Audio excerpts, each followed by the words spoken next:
Digging out the tropical Guppy Pond with the guppies and the platies and the swordtails. You and I will see it right away. Here, I'll put my glove on. Okay. Shake off the snow. And we'll see there's a massive blizzard. So I'll lift this up. We'll take a look. This was all buried in snow. Oh. They're still alive. Look.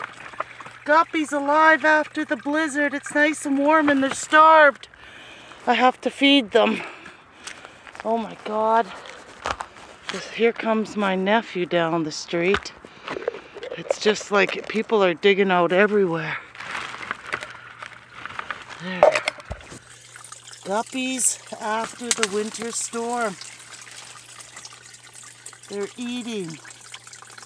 Oh, it's just horrific. This thing was covered in snow.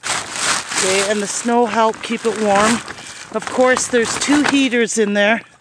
The water still feels warm, and the snow kept it warm.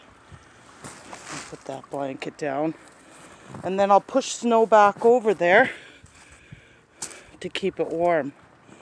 Guppies are still alive. Like, look at this massive snow drift. Like, the whole thing, I had to shovel it out. And that's today in Canada.